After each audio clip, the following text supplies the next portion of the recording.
बच्चों, मेरा नाम है मोहित और आपका स्वागत है हमारे यूट्यूब चैनल हिस्ट्री चैंपियन में।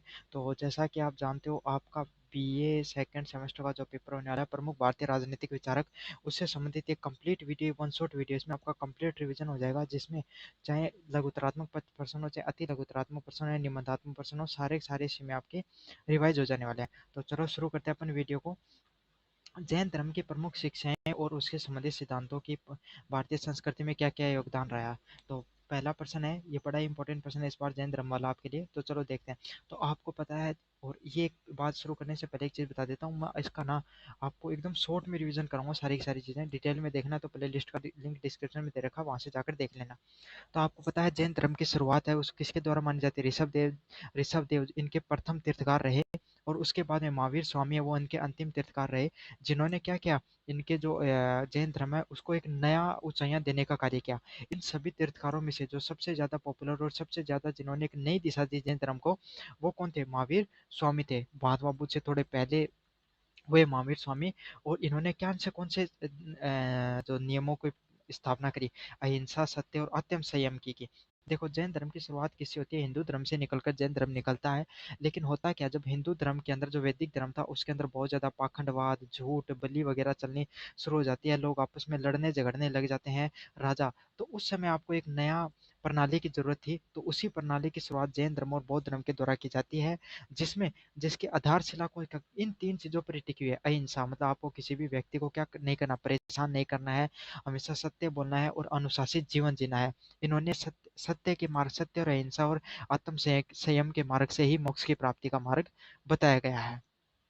समझ में आ गया? मुख्य शिक्षाएं क्या थी? तो अहिंसा, मतलब अहिंसा क्या होती है? आप किसी भी इंसान के साथ किसी इन जैन धर्म में तो ये तक आ गया, आप किसी मनुष्य को नुकसान नहीं बल्कि किसी जीव को भी नुकसान पहुंचाते हो, किसी निर्जीव चीज को भी नुकसान पहुंचाते हो, तो भी आप क्या कर रहे हो? एक प्रकार का पाप कर रहे हो। तो इन्होंने पहला चीज यही दिया कि आपको अहिंसा, किसी भी जीव, वस्तु, स्थान, किसी भी चीज को आपको क्या नहीं करना है? नुकसान नहीं पहुंचाना है।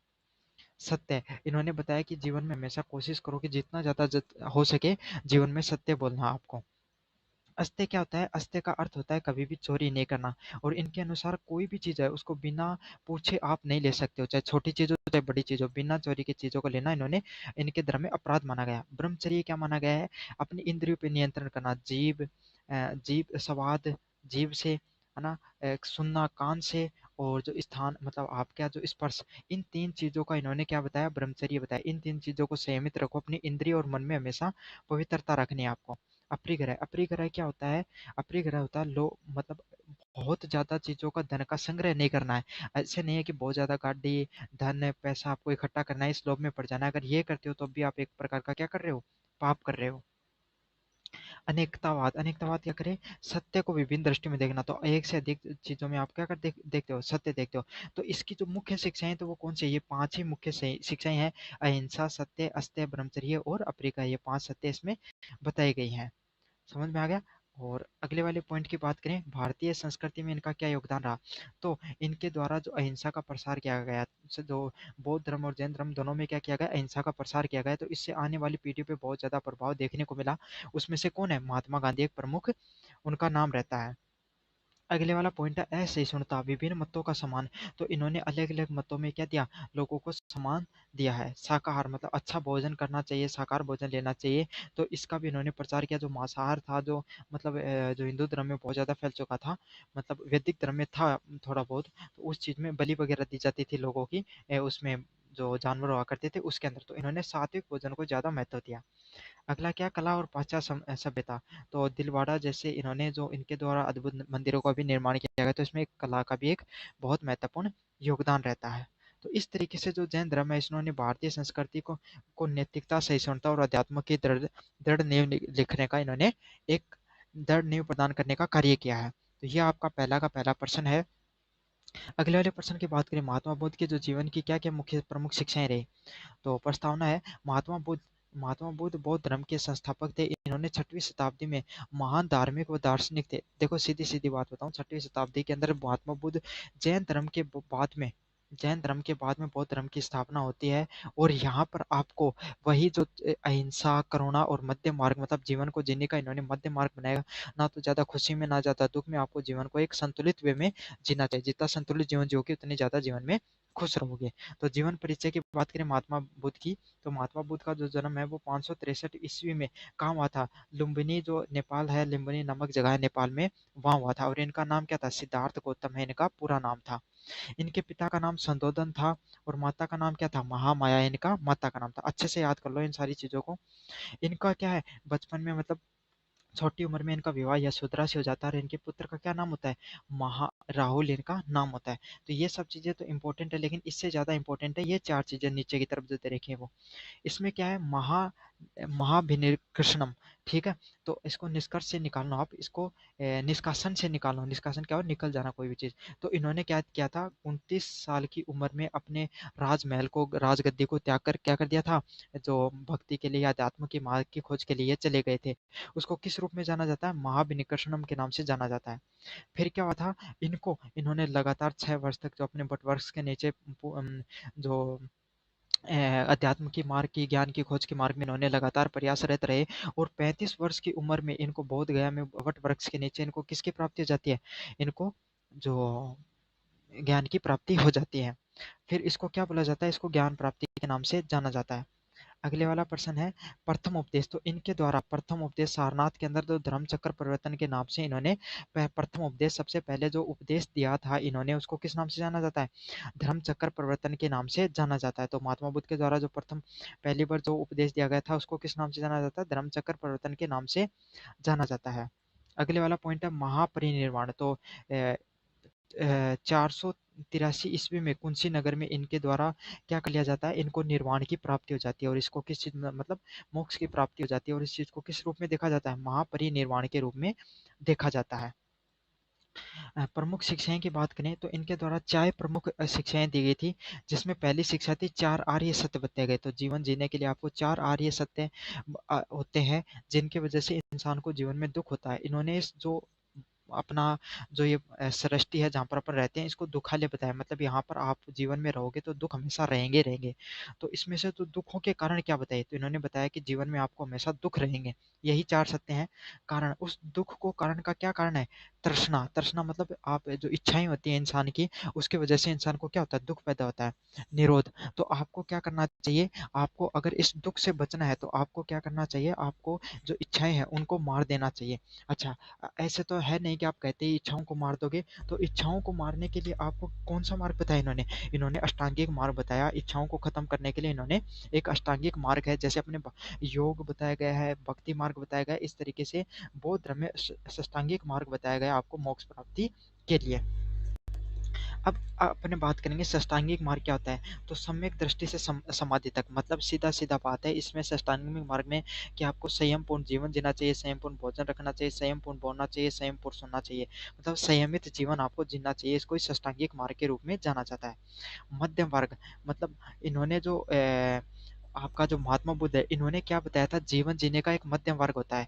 ना तो आप बहुत अधिक कठोर तपस्या करो, ना ही कठोर विलासता में फंसो। मतलब जीवन जीना है तो आपको एक मध्यम वर्ग अपनाना, थोड़ा थोड़ा भोग विलासता भी करो, थोड़ा थोड़ा तपस्या भी करते रहो, तो आप जीवन में हमेशा खुश रहोगे।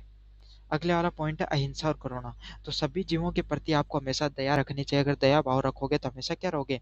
आप अहिंसा और करुणा से जुड़े रहोगे। निष्कर्ष की बात करें, महात्मा बुद्ध की शिक्षा ने मानवता को शांति व समानता व आत्मज्ञान का मार्ग दिखाया। तो महात्मा बुद्ध ने जो जो शिक्षाएं दी, इससे क्या हुआ? सभी लोगों को सभी लोगों के एक नया मार्ग दिखाया, जिसमें सभी लोगों को समानता और आत्मज्ञान को प्राप्ति के मार्ग के बारे में इन्होंने बताया। तो ये थे महात्मा बुद्ध से संबंधित जितनी भी शिक्षाएं हैं। मोस्ट इंपॉर्टेंट पर्सन है, इस बार देखने को मिल सकता है। अभी तक तो आया नहीं है पर्सन, लेकिन इस बार आने के पूरे चांसेस हैं।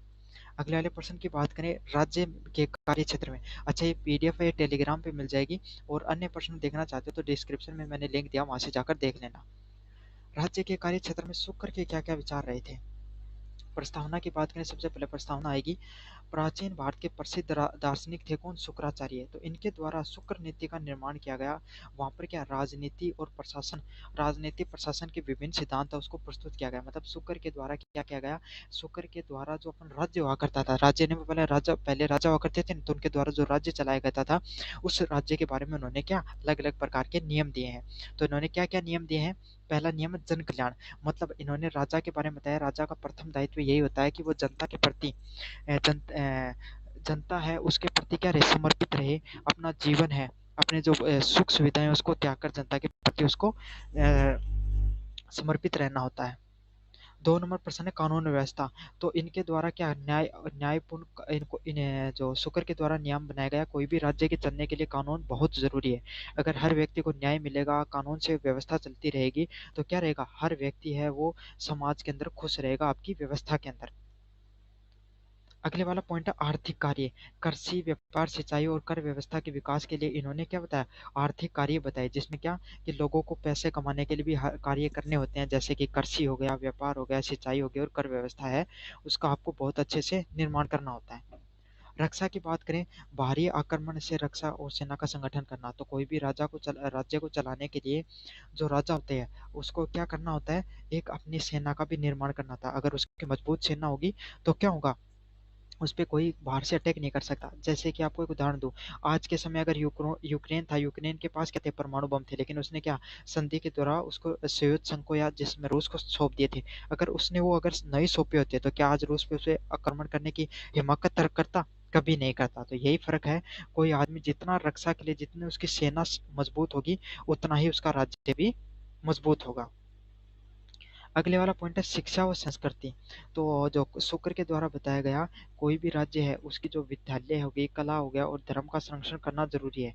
किसका मतलब, कोई भी राज्य में शिक्षा होना बहुत जरूरी है। अगर शिक्षा होगी, लोग शिक्षित होंगे, तो लोग हमेशा क्या रहेंगे, लोग हैं वो समझदार रहेंगे, और लोगों में एक नई ऊर्जा का हमेशा संचार होता रहेगा, और देश भी, जो राज्य है वो भी आगे बढ़ता रहेगा। तो कोई भी देश देख लो, एक अशिक्षित राज्य होगा, एक शिक्षित राज्य होगा, कौन ज्यादा प्रगति करेगा, शिक्षित राज्य है वो ज्यादा प्रगति करेगा। अच्छा, भारत पे अंग्रेजों ने क्यों राज किया, क्योंकि उनके पास शिक्षा थी, नई तकनीक थी, नए विचार थे, इसलिए तो वो भारत पे आकर राज करना कर ले गए, वरना थोड़ी कर पाते। तो ये शिक्षा भी बहुत ज्यादा जरूरी होती है कोई भी राज्य को चलाने के लिए। आपदा प्रबंधन, कोई भी राज्य को चलाने के लिए अकाल, बाढ़ और महामारी से सहायता के लिए क्या, उस जो आपकी राज्य है उसके पास उन संसाधनों का होना भी बहुत ज्यादा जरूरी होता है।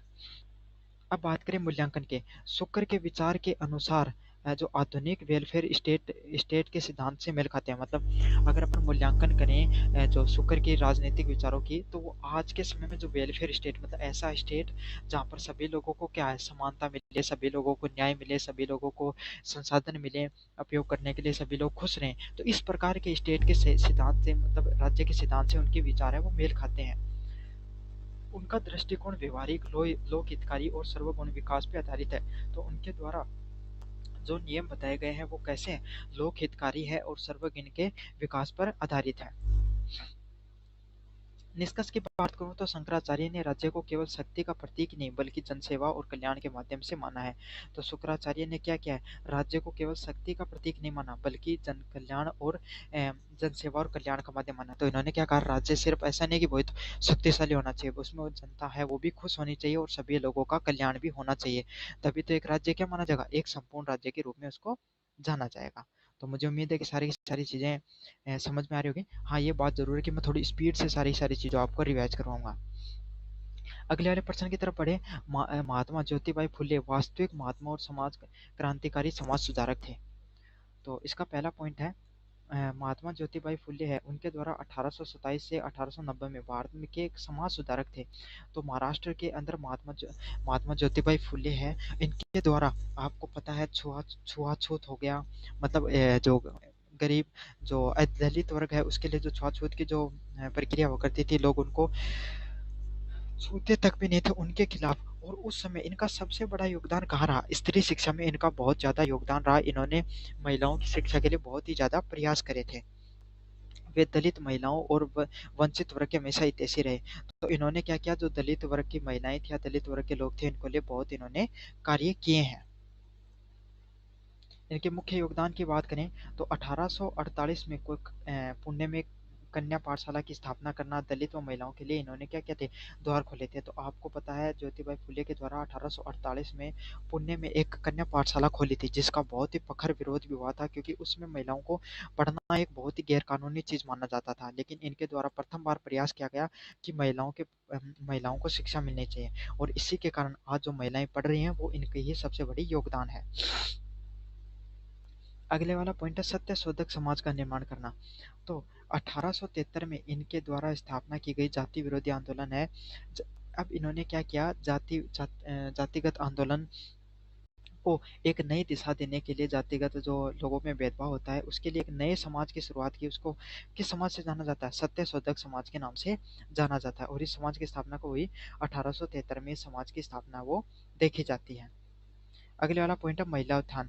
तो महिलाओं के उत्थान के लिए इन्होंने महिला जो विधवा पुण्य विवाह हो गया और बाल विवाह, उसका क्या क्या विरोध किया। तो इन्होंने महिलाओं के उत्थान के लिए क्या क्या प्रयास किए? महिलाओं के उत्थान के लिए इन्होंने विधवा महिलाएं हैं उनका क्या पुण्य विवाह, मतलब उनको वापस विवाह करने की अनुमति मिलनी चाहिए, क्योंकि पहले समाज में विधवा महिलाओं को पुण्य शादी करने का क्या नहीं मिलता था, लोग समर्थन नहीं करते थे, उस चीज का बहुत ही ज्यादा विरोध होता था। तो इन्होंने इस चीज का समर्थन किया। उन्मूलन। तो इन्होंने ब्राह्मणवाद, पाखंडवाद और वर्ण व्यवस्था की आलोचना की। तो जातिवाद, जातिगत जो व्यवस्था होती थी, जहाँ पर जो ब्राह्मणवादी लोग होते थे उन्होंने क्या कर रखा था, मतलब ब्राह्मणिक लोग नहीं, मतलब जातिगत व्यवस्था होती थी जहाँ पर ब्राह्मण हो गए, फिर क्षत्रिय हो गए, फिर शूद्र हो गए, फिर वैश्य हो गए।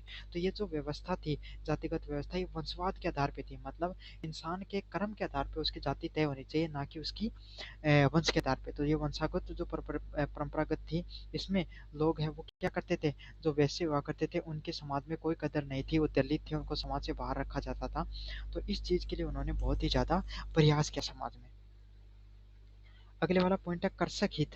तो इन्होंने किसानों के शोषण के विरोध में आवाज उठाई थी। तो जो किसान होते हैं, किसानों के हित के लिए इन्होंने क्या किया था, बहुत ही ज्यादा आवाज उठाई गई थी इनके द्वारा।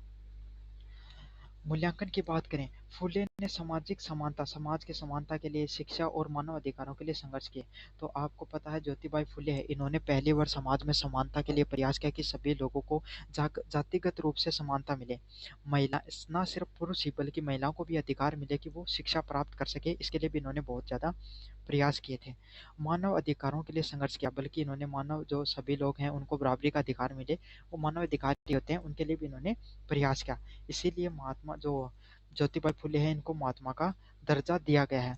और इसी दृष्टिकोण से वो क्या है, क्रांतिकारी और उन्हें लोक कल्याणकारी लोग के रूप में भी जाना जाता है। निष्कर्ष की बात करें, महात्मा फुले के विचार का और कार्य आज भी सामाजिक न्याय और समानता के लिए प्रेरक है।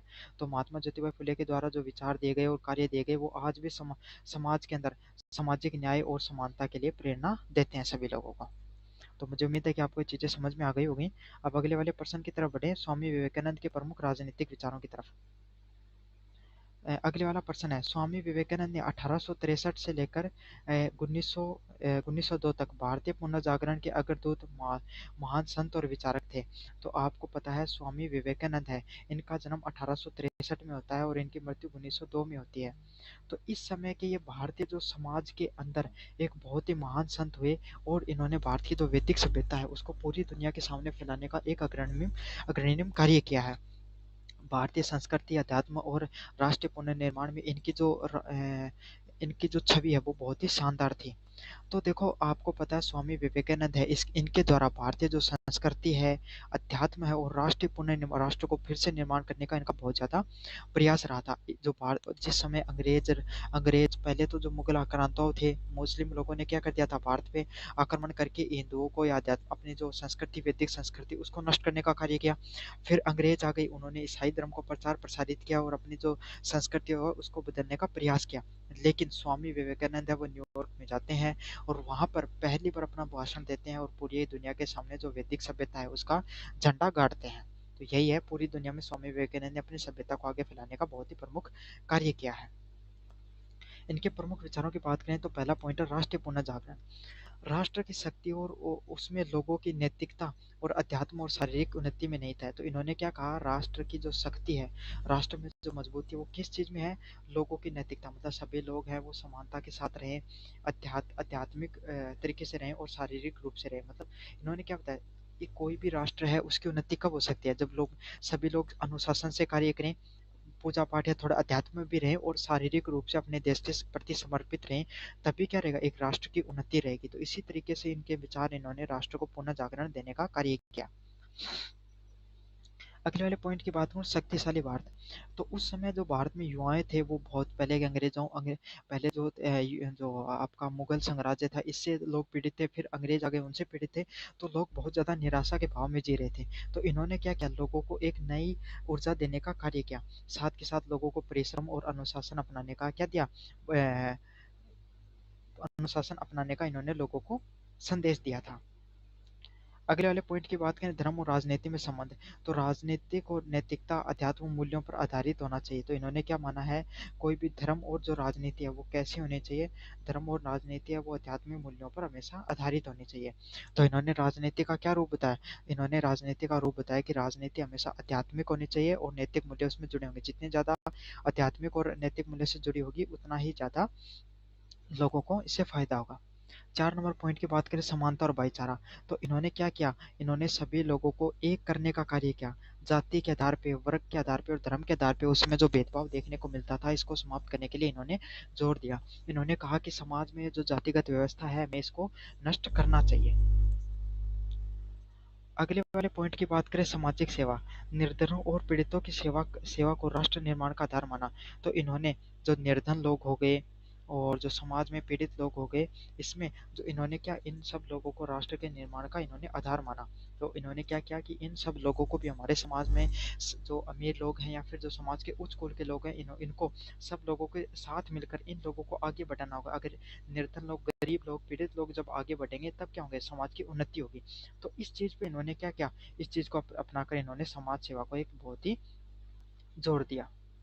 अगले वाला पॉइंट है, उपनिवेशिक शासन का विरोध करना। आत्मनिर्भरता और आत्म सम्मान से स्वतंत्रता की प्राप्ति करना। तो इन्होंने लोगों को, उस जिस समय अंग्रेज राज कर रहे थे, अंग्रेजी शासन था, उस समय लोगों को ये समझाया कि आपको ये जो अंग्रेजों पे आप जो इतने डिपेंडेंट हो गए हर चीज़ के समय, अंग्रेजों के द्वारा दिए गए आप जितने भी प्रोडक्ट हैं उनको खरीदते हो, उनको यूज करते हो आप, अपनी खुद की कोई शासन प्रणाली नहीं है भारत में, तो हमें अपनी शासन प्रणाली लानी होगी। हमें अंग्रेजों से निर्भरता कम करके हमें खुद पर निर्भर करना होगा और हमें आत्मसम्मान की लड़ाई लड़नी होगी, तभी हम क्या कर सकते हैं, स्वतंत्रता की प्राप्ति कर सकते हैं। तो जो स्वामी विवेकानंद है वो उन कुछ लोगों में से थे जिन्होंने पहली बार भारत में स्वतंत्रता व स्वराज की बात की थी। निष्कर्ष की बात करूँ, स्वामी विवेकानंद के जो राजनीतिक विचार हैं वो राष्ट्रीय एकता। तो जो स्वामी विवेकानंद के किन किन चीज़ों की बात की है, राष्ट्रीय एकता, सभी लोगों को एक रहना चाहिए, सामाजिक न्याय और अध्यात्म शक्ति पर आधारित थे। तो इन्होंने ना सिर्फ ये ऐसे संत थे जिन्होंने सिर्फ अध्यात्म या भक्ति भावना की बात करी, बल्कि इन्होंने राष्ट्रीय, सभी लोगों को एक रहना चाहिए, सभी लोगों को सामाजिक न्याय मिलना चाहिए। और इन सब चीज़ों को कैसे प्राप्त कर सकते हैं अपन, अध्यात्म के मार्ग से इन सब चीज़ों को प्राप्त कर सकते हैं। इन सब चीज़ों पर इन्होंने बात की थी। अगले वाले प्रश्न की बात करें, स्वामी दयानंद सरस्वती के प्रमुख विचारों के मूल्यांकन कीजिए। तो आपको पता है स्वामी दयानंद सरस्वती है, ये 1824 से लेकर 1883 के अंदर किसके, आर्य समाज के संस्थापक के रूप में किसको जाना जाता है, आपको स्वामी दयानंद सरस्वती को जाना जाता है। ये आधुनिक भारत के मान सुधारक थे। तो आपको पता है स्वामी दयानंद सरस्वती है, इनके द्वारा जो भारत का जो वर्तमान समय का जो आधुनिक भारत है उसके निर्माण में इनका, स्वामी दयानंद सरस्वती का बहुत बड़ा ही योगदान रहा है। इनके द्वारा, अच्छा, इन्होंने भारत में जो अपना जो वैदिक धर्म है उसको बढ़ाने का भी इन्होंने बहुत अधिक कार्य किया था।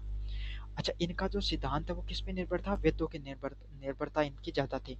इन्होंने वेदों को ही क्या माना, सर्वोच्च ज्ञान का स्रोत माना था, जिनका समाज, धर्म और शिक्षा में सुधार का वर्णन किया। तो इन्होंने वेदों को सब कुछ माना और वेदों के आधार पर क्या कहा कि वेदों के आधार पे हमें हमारा समाज, धर्म और शिक्षा है उसमें सुधार करना चाहिए। ये वो स्वामी दयानंद सरस्वती वो लोग थे जिन्होंने अपनी जो प्राचीन सभ्यता के साथ साथ अपनी आधुनिकता को भी अपनाने का कार्य किया।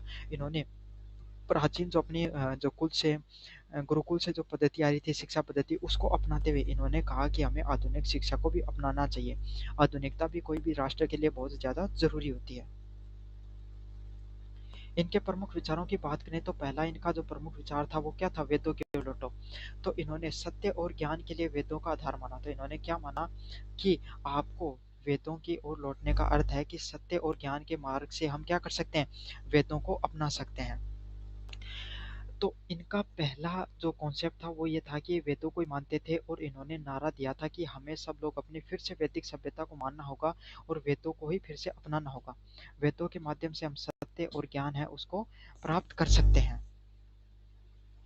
अगले वाला पॉइंट है सामाजिक सुधार। जाति प्रथा, छुआछूत और बाल विवाह का इन्होंने क्या किया था, विरोध किया था। तो इन्होंने क्या किया था, जाति की जो प्रथा थी, हमारे जो ब्राह्मणवाद था, जिसमें ब्राह्मण हो गए, वैश्य हो गए, क्षत्रिय वैश्य शूद्र हो गए, उन लोगों ने क्या कर रखा था, वैश्य जो लोग थे उन लोगों को अपने समाज से बाहर निकाल रखा था। दलित वर्गों के जो छुआछूत की जो व्यवस्था थी उसको हटाने का इन्होंने प्रमुख कार्य किया।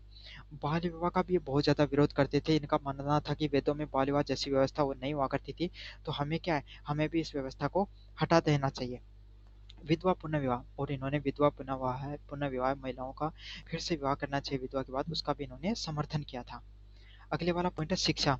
स्त्री और पुरुष दोनों के समान शिक्षा के पक्ष में थे। तो जो आपका है ए, स्वामी दयानंद सरस्वती है, ये शिक्षा के मामले में स्त्री व पुरुष दोनों को शिक्षा देने में विश्वास रखते थे कि महिलाओं को भी शिक्षा देनी चाहिए और पुरुषों को भी शिक्षा देनी चाहिए।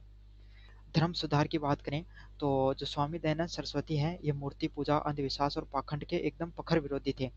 तो इनके द्वारा क्या हुआ करता था, स्वामी दयानंद सरस्वती ये मूर्ति पूजा में बिल्कुल भी विश्वास नहीं करते थे। इनका मानना था कि वेदों के अंदर मूर्ति पूजा जैसी व्यवस्था बिल्कुल लागू नहीं की गई है, तो हमें भी इस चीज को खत्म कर देना चाहिए। साथ के साथ अंधविश्वास और पाखंडवाद का भी ये विरोध करते थे। अगले वाले पॉइंट की बात करूं, स्वराज की बात, तो स्वराज का क्या, राष्ट्र की स्वतंत्रता और आत्मनिर्भरता का समर्थन।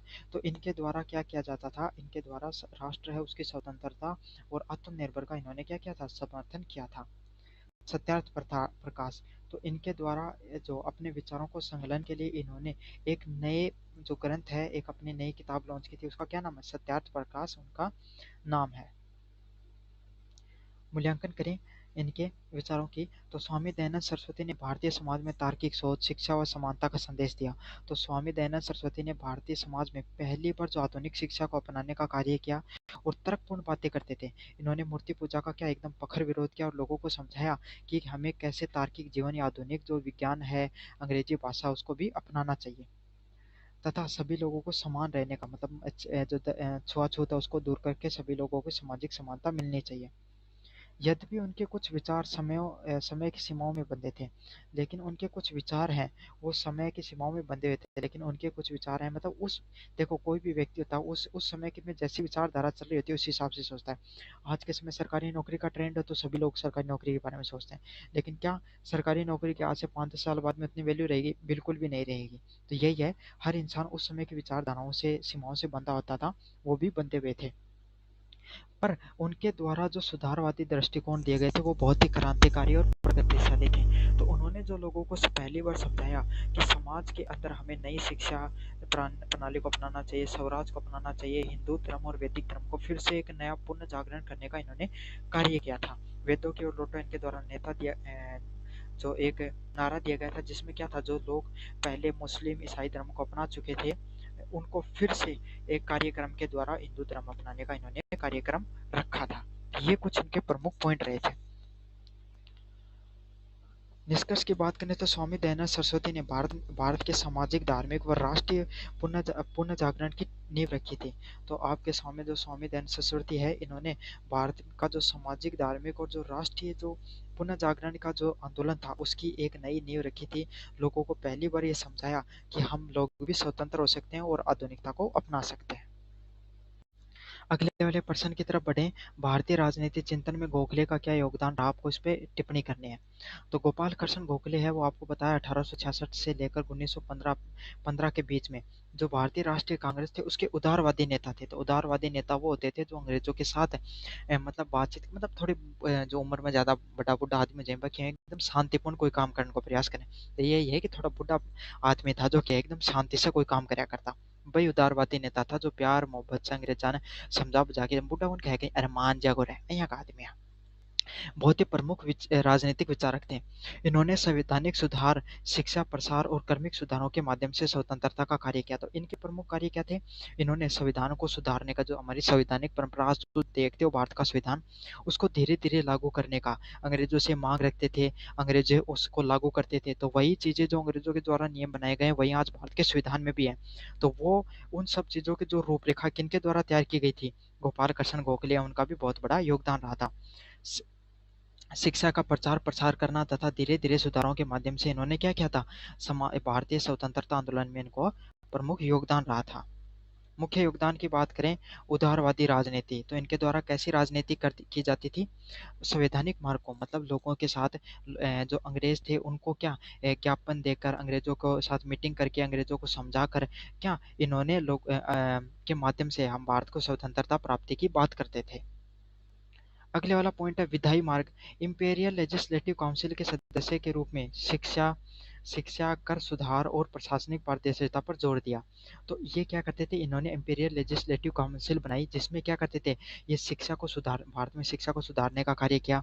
जो कर है, कर प्रणाली को धीरे धीरे भारत में अंग्रेजों ने इतना ज्यादा कर लगा दिया था, उस कर प्रणाली को इन्हें सुधार पे जोर दिया। तथा जो भारत में जो प्रशासनिक व्यवस्था थी उस पे पारदर्शिता लाने का इन्होंने क्या किया? बहुत ही ज्यादा कार्य किए, इनके द्वारा कार्य प्रयास किए गए। 3 नंबर प्रश्न है शिक्षा प्रसार। सर्वेंट्स ऑफ इंडियन सोसाइटी की स्थापना की गई। तो इनके द्वारा कौन से जो संस्था उसकी स्थापना की गई? सर्वेंट्स ऑफ द इंडियन नामक सोसाइटी, उसकी स्थापना की गई, जिससे जिससे कि राष्ट्रीय शिक्षा और जनसेवा उसको इन्होंने बढ़ावा दिया गया। तो servants of the India society नामक जो संस्था थी उसकी इन्होंने स्थापना की, और उसके माध्यम से जो इन्होंने शिक्षा और जनसेवा है उसको बढ़ावा देने का भी कार्य किया। 4 नंबर पॉइंट की बोले बात करें, समाज सुधार, तो इन्होंने जाति प्रथा व सामाजिक असमानता का विरोध किया।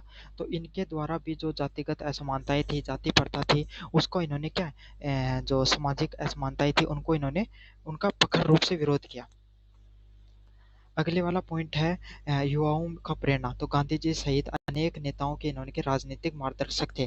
तो इन्होंने जो गांधी जी है और अनेक नेता थे, तो गांधी जी के तो गुरु भी माने जाते हैं। गोपाल कृष्ण गोखले वो क्या गांधी जी के गुरु थे? तो जो नए नए युवा आते थे उनको एक नया मार्गदर्शन देने का भी इन्होंने कार्य किया था। तो इसमें जो सबसे 3 पॉइंट बड़े इंपॉर्टेंट है, उदारवादी वाला, विधायक वाला और शिक्षा प्रसार वाला पॉइंट बहुत ज्यादा इंपॉर्टेंट है। मूल्यांकन की बात करें, गोखले का दृष्टिकोण अहिंसात्मक, संवैधानिक तथा कर्मिक सुधारों पर आधारित था। तो गोपाल कृष्ण गोखले है, उनके द्वारा जो उनका जो दृष्टिकोण था वो कैसा था? अहिंसात्मक, मतलब आप हमको हमें बिना अहिंसा अपनाए भारत में क्या है राजनीति या स्वतंत्रता को प्राप्त करना है।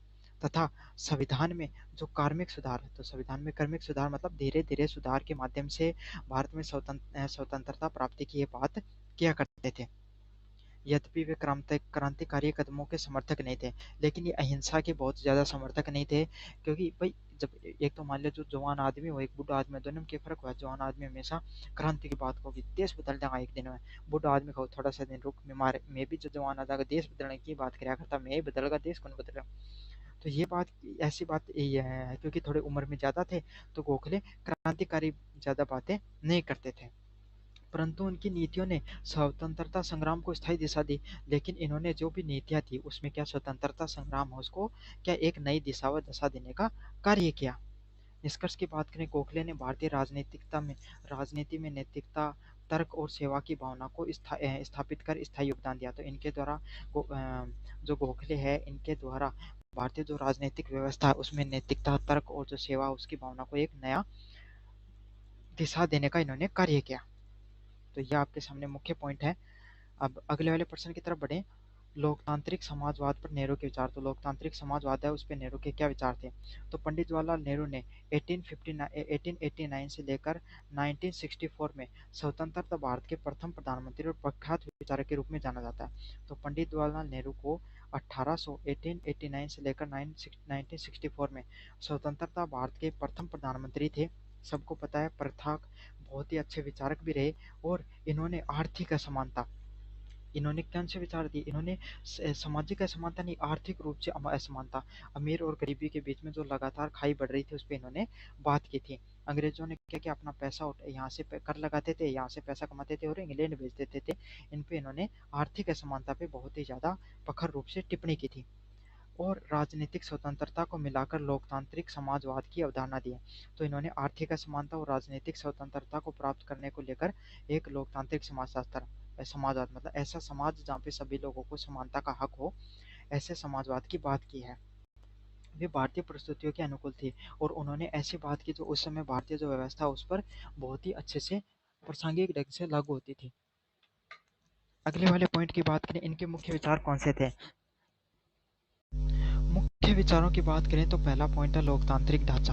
तो इनके द्वारा जो लोकतांत्रिक ढांचा हुआ, लोकतांत्रिक ढांचे की बात की, जिसमें कैसी व्यवस्था की बात की, लोकतंत्र के निर्माण में इन्होंने अलग अलग, नेहरू रिपोर्ट आपने सुना होगा ना, तो वो दी गई थी और उसी रिपोर्ट के आधार पे जो भारत सरकार अधिनियम 1935 बनता है और वो आधा से ज्यादा संविधान है वो भारत अधिनियम 1935 पे ही आधारित है।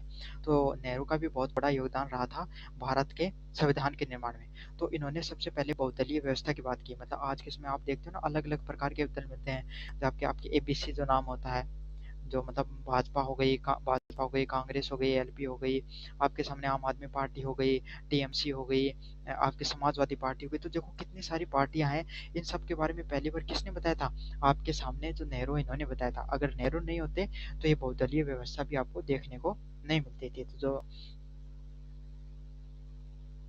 सार्वभौमिक मताधिकार, तो सभी लोगों को मताधिकार प्राप्त करने का, सभी लोगों को मत मिले, सभी लोगों को वोट देने का अधिकार मिले, इसके बारे में सबसे पहले किसने बात की थी, तो इसके लिए सबसे पहले बात की थी जवाहरलाल नेहरू के द्वारा। साथ के साथ सभी लोगों को, हर व्यक्ति को व्यक्तिगत रूप से स्वतंत्रता है, इसका भी समर्थन जवाहरलाल नेहरू के द्वारा किया गया था। 2 नंबर पॉइंट की बात करें, आर्थिक समानता, गरीबी, असमानता और शोषण को समाप्त कर समाज को समान अवसर देने का कार्य किया गया था। इनके द्वारा क्या आर्थिक समानता की बात की कि सभी लोगों को गरीबी से मुक्त समाज मिले, सभी लोग शोषण से मुक्त हो और सभी लोगों की जो असमानता है वो भी कम हो। 3 नंबर पॉइंट की बात करें, मिश्रित अर्थव्यवस्था। मिश्रित अर्थव्यवस्था कैसी होती है, जहाँ पे सार्वजनिक और निजी क्षेत्र, मतलब आज प्राइवेट और जो गवर्नमेंट कंपनियां, जैसे कुछ कंपनियां होती है ना जहाँ पे प्राइवेट क्षेत्र भी कार्य करता है और सरकारी कंपनियां भी कार्य करते हैं। जैसे रोड निर्माण हो गया, तो रोड जो निर्माण करने का टेंडर सरकार देती है, लेकिन निर्माण कौन करते हैं, प्राइवेट के ठेकेदार होते हैं वो। तो इस प्रकार की अर्थव्यवस्था लागू करने का पहली बार इनके द्वारा कार्य किया गया था। अगले वाला पॉइंट है योजना आधारित विकास। तो इन्होंने सबसे पहले जो पंचवर्षीय योजनाएं थी उनके माध्यम से जो उद्योग हो गए और कृषि हो गई उनकी प्रगति पे बात की थी। तो पहली पंचवर्षीय योजना में किसकी बात की गई थी, कृषि पे आधारित पहली पंचवर्षीय योजना थी। लेकिन फिर जो दूसरी पंचवर्षीय योजना आई वो किस पे आधारित थी, वो आपके सामने औद्योगिक क्रांति पर आधारित थी। किस पे आधारित थी, औद्योगिक क्रांति है उस चीज पर आधारित थी। तो इन्होंने योजनाओं के आधार पर भारत में जो क्रांति की सबसे पहले बात की थी। अगले वाले पॉइंट की बात करें, वैज्ञानिक दृष्टिकोण। तो आधुनिक समाज, भारत में जो आधुनिक समाज हो गया, तकनीक हो गया और शिक्षा के प्रसार के माध्यम से लोगों में, राष्ट्र में, राष्ट्र को आगे बढ़ाने का इन्होंने कार्य किया था। तो यही है, सभी लोगों को शिक्षा मिले, सभी लोगों को जो आधुनिक शिक्षा और तकनीक के माध्यम से लोग आगे बढ़े, इसका वैज्ञानिक दृष्टिकोण पे भी इन्होंने बहुत ज्यादा जोर दिया। धर्मनिरपेक्षता की बात करें, राज्य के सभी धर्मों के प्रति समान व्यवहार। तो इन्होंने धर्मनिरपेक्ष का भी जो नियम दिया था कि राज्य में सभी लोग हैं, इनको क्या मिले, सभी लोगों को समानता मिले, सभी लोगों को क्या मिले, सभी लोग खुश रहें, इस चीज में भी इन्होंने दिया था। इन्होंने हिंदू धर्म, मुस्लिम धर्म, ईसाई धर्म, जैन धर्म, कोई भी धर्म हो, सभी लोगों को धर्म निरपेक्षता का सबसे पहले जवाहरलाल नेहरू की ही ने के द्वारा ही बात की गई थी। मूल्यांकन की बात करें, नेहरू का जो लोकतांत्रिक समाजवाद है वो भारतीय लोकतंत्र की अस्थिरता, सामाजिक न्याय प्रदान करने वाला था। तो जवाहरलाल नेहरू के द्वारा जो लोकतंत्र की जो अवधारणा दी गई थी, इसने भारतीय लोकतंत्र को कैसा क्या प्रदान किया, इसने भारतीय लोकतंत्र को स्थिरता प्रदान करने का कार्य किया तथा सभी लोगों को सामाजिक न्याय प्रदान करने का कार्य किया। मतलब क्या हो, भारतीय लोकतंत्र में सभी लोगों को स्थिरता मिले, सभी लोगों को सामाजिक न्याय भी साथ के साथ मिले, सभी लोग सामाजिक न्याय भी सभी लोगों को मिले। यद्यपि उनके द्वारा क्रियान्वयन के लिए कई चुनौती रही। क्यों क्यों नहीं मिल पाया सभी लोगों को ये सब चीजें, क्योंकि भारत उसमें नए नए आजाद हुआ था, अब गरीबी बहुत ज्यादा थी, असमानता बहुत ज्यादा थी, शिक्षा लोगों के पास थी नहीं। तो ये सब चीजें हैं, उनको लागू करने में बहुत बड़ा योगदान नहीं, मतलब बहुत ही कमियां सामने आई। आज आप देखते हो जो चीजें आज आज भारत में, जो आप मुख्यतः जिस चीजों पे आप बहुत गर्व करते हो, भारत की आईटी हो गई, भारत की जो नीट व्यवस्था हो गई, भारत के जो आपके जो ये एम्स हैं और ये जितनी इंडस्ट्री हैं, बीएल हो गया आपके सामने, सब किसका निर्माण है? ये उसी समय के उन्हीं सरकारों की योगदान रही है जिन पे आज बहुत ज्यादा आप गर्व करते हो उन सब चीजों पर। निष्कर्ष की बात करें, नेहरू का विचार भारतीय लोकतंत्र में आर्थिक समानता व राजनीतिक स्वतंत्रता का संतुलन था। तो जो जवाहरलाल नेहरू के जो द्वारा जो विचार दिए गए, ये भारतीय लोकतंत्र में आर्थिक समानता मतलब सभी लोगों को समान अवसर मिले, सभी लोग समानता के साथ जीवन जिए तथा राजनीतिक रूप से भी सभी लोगों को स्वतंत्रता मिले, इसके संतुलन का इन्होंने एक बहुत ही शानदार मॉडल पेश किया था। अब बढ़ते हैं महात्मा गांधी के ट्रस्टीशिप सिद्धांत की तरफ। तो महात्मा गांधी ने आर्थिक असमानता मतलब भारतीय समाज में आपको सब पता है अमीरी और गरीबी के बीच में बहुत ज्यादा बड़ा भेदभाव देखने को मिलता था। भारत में जो छुआछूत है वो भी उच्चतम स्तर पे थी। तो भारतीय समाज में जो आर्थिक असमानता उसको दूर करने के लिए और समाज के सभी लोगों को सामाजिक रूप से न्याय मिल सके, इसके लिए इन्होंने महात्मा गांधी के द्वारा कौन सा नियम दिया गया था? ट्रस्टीशिप का जो सिद्धांत था वो दिया गया था। और इस सिद्धांत के आधार पर उन्होंने ये कहा था कि धनवान व्यक्ति अपनी संपत्ति को समाज को मानद समझकर उसके कल्याण में प्रयोग करे। तो इनके द्वारा जो ट्रस्टीशिप का सिद्धांत दिया गया था ना, इससे इसी के लिए तो थोड़े दिन पहले मतलब इनकी अवधारणा थी। सोचो कोई एक आदमी आपके समाज में जिसके पास कितना रुपए, 1 करोड़ रुपए है, और एक आपके पास एक गांव में ऐसा व्यक्ति है जो बहुत ज्यादा गरीब है। तो इनका क्या मानना था, वो व्यक्ति अपने 5-10 लाख रुपए अगर उस व्यक्ति को देते या फिर ऐसे समाज कल्याण के कार्य करवाते, सड़क का निर्माण करा दे, गरीब लोगों के जो बेटियां उनको विवाह करवाने का कार्य करा दे, भवन निर्माण का कार्य करवा दे, तो उस व्यक्ति को इतना फर्क पड़ेगा नहीं, लेकिन उन लोगों का कल्याण हो जाएगा। तो यही है, जो धनवान लोग हैं वो अपना कुछ पैसा समाज कल्याण के लिए भेंट करते हैं। इसी सिद्धांत को ट्रस्टीशिप का सिद्धांत के रूप में जाना जाता है। मुझे उम्मीद है कि आपको समझ में आ गया होगा। मुख्य विचार की बात करें, धन का सामाजिक दायित्व है। तो संपत्ति व्यक्तिगत स्वामित्व में हो सकती है, लेकिन उसका उपयोग समाज हित में होना चाहिए। तो महात्मा गांधी ने क्या माना कि जो संपत्ति है वो आदमी खुद कमाता है, उसका व्यक्तिगत धन है, उसके व्यक्तिगत संपत्ति है, लेकिन अगर इंसान चाहे तो उसका उपयोग किसके लिए, दूसरे लोगों की प्रगति के लिए भी कर सकता है, समाज हित के लिए भी उस चीज का उपयोग में हो सकती है। अगले वाला पॉइंट है स्वेच्छा पर आधारित। राज्य के बलपूर्वक अधिग्रहण की जगह नैतिक प्रेरणा से संपत्ति का उपयोग पे इन्होंने ज्यादा जोर दिया। तो इन्होंने स्वेच्छा के आधार पर समाज है उसको खुद के आधार पे, मतलब सभी लोगों पर ये नियम नहीं लागू किया भाई कोई व्यक्ति है उसको जबरदस्ती उसकी संपत्ति नहीं छीननी है सरकार के द्वारा नियम बनाकर, बल्कि अगर वो व्यक्ति चाहे तो अपनी इच्छा से उस पैसे को दान कर सकता है। तो सीधी सीधी बात है, ट्रस्टीशिप का अर्थ दान करना। समझ में आ गई? तो दान करने का जो सिद्धांत है वो महात्मा गांधी के द्वारा एक मतलब बहुत ही एक नए मुद्दे के रूप में उसको उठाया था कि सामाजिक रूप से उसको उपयोग में ले सकते अपन। वृक्ष सहयोग। तो वृक्ष सहयोग का क्या अर्थ है कि इस जो ये सिद्धांत है ट्रस्टीशिप के सिद्धांत का क्या फायदा होगा, जो पूंजीपति लोग हैं और जो श्रमिक लोग हैं उनके बीच में क्या होगा, एक बहुत ही एक अच्छे मधुर संबंध बनेंगे। क्यों? पूंजीपति लोग वो भी थोड़ा थोड़ा पैसा अपना बांटना शुरू कर देंगे। तो इससे क्या है, जो श्रमिक वर्ग उनके अंदर ईर्ष्या की भावना जागृत नहीं होगी कि मेहनत तो हम करते हैं लेकिन फायदा कौन उठा रहे हैं, पूंजीपति लोग हैं, ये फायदा उठा रहे हैं। साथ के साथ न सहयोग और संघर्ष की भावना भी नहीं ज्यादा देखने को मिलेगी। 4 नंबर पॉइंट की बात करें, न्यूनतम आवश्यकताओं की पूर्ति।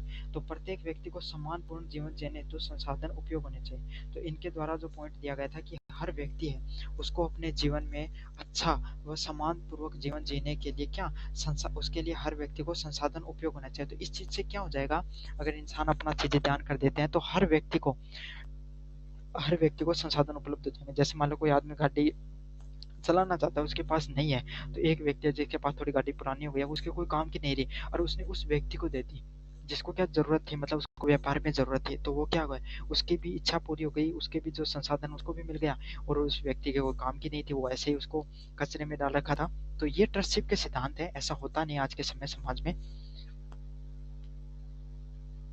अगला क्या, अहिंसा और नैतिकता। तो इन्होंने आर्थिक व्यवस्थाओं में नैतिकता के सिद्धांत पालन किया। तो इन्होंने क्या माना कि पैसे में आर्थिक व्यवस्थाएं होती हैं, इसमें भी आपको नैतिकता व संस्कारों का उपयोग में लेना चाहिए, लेकिन ऐसा समाज में आज के समय तो होना बहुत मुश्किल है, इसलिए गांधी हैं वो काफी लोगों को बुरे भी लगते हैं। मूल्यांकन की बात करें, यह सिद्धांत पूंजीवादी और समाजवाद के बीच में संतुलन का मार्ग है। तो इन्होंने, जो महात्मा गांधी है, इन्होंने पूंजीवादी मतलब पैसे वाले लोग हैं, और समाजवादी जो जो सामाजिक समाज को आगे बढ़ाने वाले लोग हैं, उनके बीच में संतुलन का मार्ग बताया था कि, लेकिन व्यवहारिक रूप से इसकी सफलता व्यक्तियों की नैतिकता पर निर्भर करती है। लेकिन ये चीज किस पर निर्भर करती है? इंसान के व्यक्तिगत फैसले पर निर्भर करती है कि इंसान व्यक्तिगत रूप से किस प्रकार का फैसला ले ताकि वो सफल हो जाए। निष्कर्ष की बात करें, गांधी जी का जो ट्रस्टशिप का जो सिद्धांत है, वो आर्थिक न्याय और सामाजिक समसरता की ओर एक नैतिकता प्रदान करने का कार्य करता है। तो महात्मा गांधी के द्वारा जो ट्रस्टशिप का सिद्धांत दिया गया था, इसने क्या बताया था? इसने आर्थिक न्याय की मतलब सभी लोगों को समान रूप से न्याय मिले, इस चीज की बात की थी, तथा सामाजिक समसरता मतलब सभी लोगों को सामाजिक रूप से समानता मिले, इसकी एक नैतिकता के रूप में संसाधन की बात की। मतलब सीधी सीधी बात है, इन्होंने एक ऐसा सिद्धांत दिया जिस सभी लोग क्या है समाज में खुश रह सके। ना तो ज्यादा गरीबों के पास मतलब जो अमीर और गरीब के बीच में आज खाई देखते हैं ना, अमीर और अमीर होता जा रहा है और गरीब और गरीब होता जा रहा है, वो खाई एकदम इससे क्या रहती है, एकदम संतुलित रहती है। लेकिन ये नियम अच्छे से लागू नहीं हो पाए। अगले वाले सिद्धांत की बात करें, जयप्रकाश नारायण के द्वारा जो संपूर्ण क्रांति का जो सिद्धांत दिया गया था, इसको देखेंगे अपन। ये भी काफी ज्यादा इंपॉर्टेंट है यूनिट नंबर 4 के द्वारा 4 में। तो पहला पॉइंट है, जयप्रकाश नारायण के द्वारा भारतीय जो 1902 से लेकर 1979 के बीच में भारतीय राजनीति के सबसे प्रमुख राजनेताओं थे। इन्होंने 1970 के दशक में जो देश में भ्रष्ट राजनीति थी और जो आर्थिक असमानता व सामाजिक न्याय के रूप में इन्होंने संपूर्ण क्रांति के रूप में जाना जाता है। तो उस समय क्या हो गया था, हमारे जो जयप्रकाश नारायण है, इनके द्वारा जो राजनीति में आर्थिक असमानता मतलब पैसे वाले लोग और अमीर होते जा रहे थे तथा सामाजिक अन्याय देखने को मिलता था, इसके ऊपर इन्होंने बहुत ही ज्यादा कार्य किया है। तो जयप्रकाश नारायण के द्वारा किसकी बात की गई थी? संपूर्ण समग्र क्रांति का आह्वान किया गया था। अच्छा, इनके द्वारा कौन से तत्वों की बात की थी, अपन देखेंगे इनको। पहला, राजनीतिक क्रांति, भ्रष्टाचार, तानाशाही प्रवृत्ति और चुनावी अनियमितताओं का अंत। तो इनके द्वारा ये देखो, जब 1970 के आसपास 1960 से लेकर 1970 के बीच में इंदिरा गांधी की ये प्रमुख अपोजिशन में रहे थे। तो इसके समय जो समाज में जो हमारा जो राजनीतिक व्यवस्था थी, वहाँ पर भ्रष्टाचार हो गया, तानाशाही देखने को मिल रही थी, और चुनाव में जो अनियमितता, बूथ कैप्चरिंग वगैरह देखने को मिल रही थी, इसमें इन्होंने बहुत ही शानदार क्रांति का निर्माण किया। एक नई क्रांति का इन्होंने शुरुआत की। आर्थिक क्रांति, इनके अनुसार गरीबी बेरोजगारी को समाप्त कर आर्थिक समानता स्थापित करना। तो इनके द्वारा जो आर्थिक क्रांति का जो सिद्धांत दिया गया था, इसमें जो गरीबी को खत्म करना, बेरोजगारी को खत्म करना, समाप्त करके जो आर्थिक समानता है उसको स्थापित करने का इन्होंने नियम दिया था। तो इनके द्वारा जो गरीबी को खत्म करके बेरोजगारी को समाप्त करके आर्थिक जो समानता उसको स्थापित करने का इनके द्वारा नारा दिया गया था। अगले वाला पॉइंट है सामाजिक क्रांति, जाति, वर्ग और लिंग भेदभाव के आधार पर इनके द्वारा क्या क्या था, समाज की क्रांति का इन्होंने बात की थी। तो सामाजिक क्रांति क्या थी? जातिगत व्यवस्था है उसमें और सुधार किए जाए, और लिंग भेदभाव, स्त्री व पुरुष के बीच में जो भेदभाव देखने को मिलता है उसको और कम किया जाए। तो इन जो व्यवस्थाएं थी जिन पे लगातार कार्य किए जा रहे थे लेकिन वो सफल नहीं हो पा रहे थे, उसको क्रांति का रूप में इनके द्वारा जातिगत व्यवस्थाओं और जो स्त्री पुरुष है उनके बीच में जो भेदभाव देखने को मिलता है उसको और कम करने का इनके द्वारा प्रयास किया गया था। शैक्षणिक क्रांति, शिक्षा को नैतिकता, व्यवहार और जनोन्मुख करना। तो इन्होंने शिक्षा को नैतिक मतलब शिक्षा को ऐसा नैतिकता, उसकी मौलिकता होनी चाहिए, नैतिकता होनी चाहिए, संस्कार की बातें होनी चाहिए, हमारी हिंदू सभ्यता से संबंधित बातें होनी चाहिए, ताकि जो लोग हैं जो भारत में, वो सभी वो लोग क्या हो और ज्यादा प्रेरित हों कार्य करने के लिए, देश के निर्माण के लिए, और सभी लोगों को शिक्षा मिल सके। इनके लिए भी इन्होंने बहुत ही ज्यादा आर्थिक प्रयास किए थे। सांस्कृतिक क्रांति, तो इनके द्वारा क्या किया गया, नैतिक मूल्यों और भारतीय संस्कृति का पुनः जागरण। मतलब इन्होंने क्या किया, जो नैतिक भारत में जो संस्कार हैं वो क्या हो सके, संस्कारों को एक जो हमारी शिक्षा उसमें भी संस्कार आ सके, लोग हैं वो अपने संस्कार जो बोलते जा रहे हैं, पश्चात संस्कृति को अपनाते जा रहे हैं, उस पश्चात संस्कृति को छोड़ते हुए हमारी संस्कृति को फिर से अपनाने के लिए इन्होंने बहुत ही ज्यादा प्रयास किया था। अगले वाला पॉइंट है अध्यात्म क्रांति। तो इनके द्वारा सत्य, अहिंसा और अनुशासन को पालन के लिए इन्होंने किया था, प्रयास किया था। तो इनके लिए इनके द्वारा जो अध्यात्म क्रांति का भी कोशिश की गई थी, जिसमें सभी लोगों को सत्य बोलना चाहिए, अहिंसा को अपनाना चाहिए और अनुशासन का भी पालन करना चाहिए। इसके ये प्रमुख जो समर्थक थे। अगले वाला पॉइंट है संपूर्ण क्रांति एक व्यापक परिवर्तन की योजना थी। तो इनके द्वारा जो मूल्यांकन की बात करें तो जो संपूर्ण क्रांति है वो जो समाज में बदलाव देखने को मिल रहे हैं उसकी एक पूर्ण रूप से एक क्रांतियों में से एक थी, जिसका अर्थ यही नहीं केवल शासन करना ही नहीं बल्कि व्यक्ति और समाज के नैतिक उत्थान पर भी आधारित थी। तो ये क्रांति किस चीज पर आधारित थी? ये व्यक्ति और समाज का जो नैतिक उत्थान है, मतलब हमें जो समाज है उसमें क्या करना चाहिए, समाज में नैतिकता है उसको आगे बढ़ाना चाहिए, संस्कारों को आगे बढ़ाना चाहिए, उस चीज पे आधारित थी। हालांकि इसे लागू करना कठिन था, लेकिन इन्होंने जो नियम दिए राजनीतिक रूप से जो भ्रष्टाचार को हटाना, समाज में क्रांति, समाज में नैतिकता को अपनाना, ये जो एक मतलब एक समाज को एक नई दिशा देने का इन्होंने कार्य किया। इसको संपूर्ण मतलब संपूर्ण रूप से बदलाव देखने का इन्होंने जो प्रयास किया था, ताकि जो समाज है वो नैतिक रूप से आगे बढ़ सके। ये क्रांतियां कहने में बहुत आसान थी, लेकिन इनको लागू करना बहुत ही ज्यादा कठिन था। निष्कर्ष की बात करें, जयप्रकाश नारायण की जो अवधारणा ने भारतीय राजनीति में ईमानदारी, नैतिकता और जन भागीदारिता का आदर्श प्रस्तुत किया। तो यही निष्कर्ष है, जयप्रकाश नारायण के द्वारा जो अवधारणा दी गई, इसने भारतीय राजनीति में क्या ईमानदारी, नैतिकता और जन भागीदारिता का एक आदर्श है वो प्रस्तुत किया है। अगले वाले पॉइंट है पंडित दीनदयाल उपाध्याय के राजनीतिक विचारों पर अहम एकात्मक मानववाद। तो आपको पता है पंडित दीनदयाल उपाध्याय के द्वारा 1916 से लेकर 1968 के बीच में क्या है, जनसंघ, जो जनसंघ आप आरएसएस बोलते हो जिसको, उसके प्रख्यात विचारकों में से एक थे, प्रचारक और संगठनात्मक और संगठन का निर्माण करने वालों में से एक थे। इन्होंने पश्चिमी राजनीतिक विचारधाराओं के स्थान पर भारतीय सांस्कृतिक मूल्यों पर आधारित एकात्मक मानववाद की अवधारणा को प्रस्तुत किया। तो इनके द्वारा जो पश्चिमी भारत में जो पाश्चात्य जो पश्चिमी वेस्टर्न कल्चर है उसको अपना लिया गया था, उस वेस्टर्न कल्चर को छोड़कर जो भारतीय जो संस्कृति है इसको अपनाना चाहिए। इस चीज के लिए इन्होंने क्या किया था, इस चीज के लिए इन्होंने प्रयास किए थे। इसी सिद्धांत को क्या बोला गया, जो भारतीय राजनीति है उसमें भारतीय संस्कृति को ऐड करना चाहिए, इसको एकात्मक मानववाद के रूप में जाना जाता है। तो पंडित दीनदयाल उपाध्याय के बारे में आपको पता होना चाहिए, क्योंकि आप इसी राजनीतिक विचारधारा की बात करें, भारतीय संस्कृति आधारित राजनीति, तो इनके द्वारा क्या बात की गई कि जो भारतीय राजनीति है इसमें जो वेस्टर्न कल्चर है, जो विदेशी जो परंपराएं हैं वो बढ़ती जा रही हैं, जिसमें भ्रष्टाचार हो गया, जिसमें नैतिकता का पतन हो गया, आपस में जो नेता है वो एक दूसरे असभ्य भाषा का उपयोग करना, ये सब जो परंपराएं ये हमारी परंपराएं नहीं है। तो इनके द्वारा क्या किया गया, हमें अपनी परंपराओं को अपनाना चाहिए। राष्ट्र का जीवन भारतीय परंपराओं और मूल्यों से संचालित होना चाहिए। तो इनका ये मानना था कि भारत का जो राष्ट्र है, भारतीय जो राष्ट्र है उसकी जो परंपराएं, उसका जो संचालन है वो हमारी परंपराओं के आधार पर ही संचालित होना चाहिए, ना कि दूसरों के आधार पर। दूसरे वाला पॉइंट है अखंड राष्ट्रवाद।